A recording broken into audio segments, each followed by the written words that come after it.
Hi BookTube! My name is Sarah and welcome to the Bookish Knitter. Today I'm coming to you with a TBR video of sorts. I'm calling it My Next 5 Reads. So instead of doing like a whole monthly TBR or even a weekly TBR anymore, I'm just kind of picking 5 books that I want to read, and these are going to be the next books that I pick up. Maybe. Sort of. This is subject to change. So, let's go through them. So the first book is one I'm currently reading, which you've probably already seen me talk about, and that is The Reappearance of Rachel Price by Holly Jackson.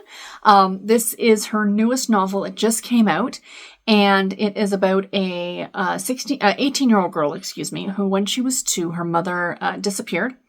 And they are now making a documentary on her disappearance and what might have happened to her and yada, yada, yada.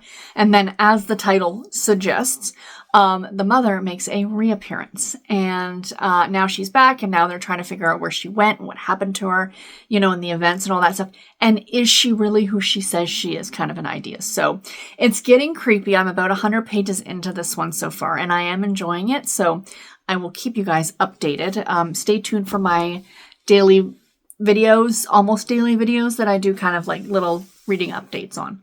The next one, now this has not been a super popular book to my understanding. I even looked at the ratings on Goodreads and they're not the highest, but I really, really, really wanted to read this one. So I did actually pick this up. I treated myself on the weekend and I got a copy of this just because I stinking love the cover. I think it's delightful.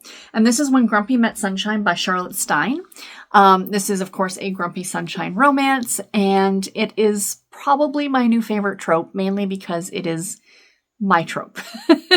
And when I say that, if you think about your relationship with your significant other, you've probably got a trope in there. You're probably part of a romance trope. Were you a workplace romance? Were you a friends to lovers? Were you like opposites attract? Were you childhood sweethearts, high school sweethearts? There's all of these different tropes, for romance novels. And the reason they're tropes is because a lot of the times they are real. Like, this is stuff that really happens to people. In my case, it's Grumpy Sunshine. My husband is grumpy. I am not. My mother actually refers to him as Eeyore occasionally, like from Winnie the Pooh. Because he's I love him to death. I really, really do. But yes, and I even said it to him, and he laughs about it. He has a stuffed toy of Grumpy Bear from the Care Bears downstairs, and with all the rest of his Star Wars stuff. So, yeah, he's my Grumpy. So this one, I'm not 100% sure, what it's about. This is the author's, it says, when grumpy ex-footballer Alfie gets badgered into selling his memoir, he knows he's never going to be able to write it. He hates revealing a single thing about himself, is allergic to most emotions, and can't imagine doing a good job of putting pen to paper. And so walks curvy, cheery, cute as heck ghostwriter Mabel Whitlaker, who knows just how to sunshine and sass her way into getting every detail out of Alfie. They banter and bicker their way to writing his life story, both of them sure they'll never be anything other than at odds. So that sounds absolutely delightful. I love it. Again, I love the cover. So super, super stoked. And ex-footballer, but a soccer ball to us North Americans. So clearly this book takes place in the UK, which is an added bonus. The next one I am going to be picking, I do not have a physical edition of it. I just came in from my library. I had put it on hold, and that is Kilt Trip by Alexandra. Is it Kylie? I don't have it written down in front of me. And this is about a woman who is a travel writer, I believe, and she heads to Scotland to help, I guess, some fledgling company, and meets a Scottish guy, and romance ensues. That's like the basic plot of it. I'm sure there's a lot more to it, but I've heard so many people say good things about this one. I've wanted to read it ever since I saw it coming out, and yeah, so this one's on my list. And the last 2 books are actually for Amish in April. One is a reread for me, and one is a book I very briefly talked about during a reading sprint that I was doing when I got this, because this is a book that I just bought too. But anyway, first on to the reread, and that will be Sworn to Silence by Linda Castillo. This is the first book in the Kate Burkholder series. I love this series so much. So this is a Amish series. Our female lead, Kate Burkholder, is a chief of police in the small town of Painters Mill, Ohio. And every book is another case, and the Amish do not always get shown in the best of light in these books. If you're looking for books where, the Amish are like, oh, they're the good guys, and I'm not saying they're always the bad guys, but sometimes they are. And it's just really interesting. These books are also very, very brutal. They are graphic, they are violent, but they are really good. Really, really good.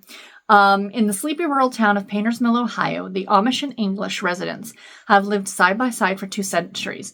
But 16 years ago, a series of brutal murders shattered the peaceful farming community.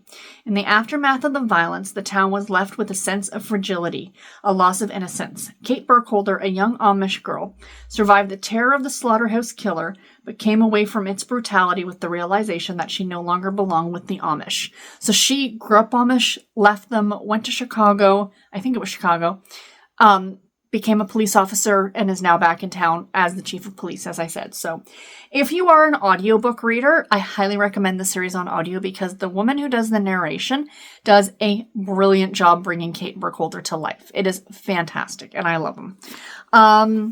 And last but not least, kind of another one where the Amish really don't get shown in a good light, and that is Abandoned Prayers by Greg Olson, an incredible true story of murder, obsession, and Amish secrets.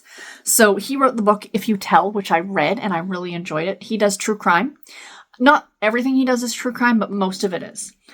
True crime journalist Greg Olson, author of the instant bestseller If You Tell, unravels the twisted tale of a shocking murder in Amish country.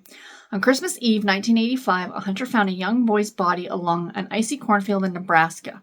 The residents of Chester, Nebraska buried him as Little Boy Blue, unclaimed and unidentified, until a phone call from Ohio 2 years later led authorities to Eli Stoltzman, the boy's father. So I don't want to read any more than that, but that's what this one is about. It's funny, I was going to borrow this one from my library, but it's got like a ridiculously long wait on it. And it's not a new book. It came out a while ago. This came out, okay, well, that's the second edition, 1990. So there's another Amish one that he wrote as well. I think it's A Killing in Amish Country. And that one actually has a new introduction by Linda Castillo, who writes the Kate Burkholder series. So, yeah. A searingly tragic look behind the headline that broke America's heart. That's from Anne Rule.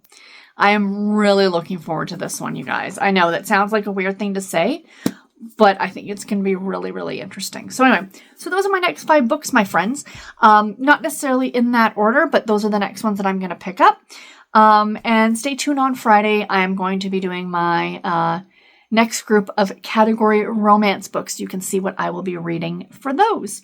Let me know in the comments below if you guys read any of these books. What did you think about them? And until my next video, everybody, take care and happy reading. Thank you all so much for watching. Bye, guys.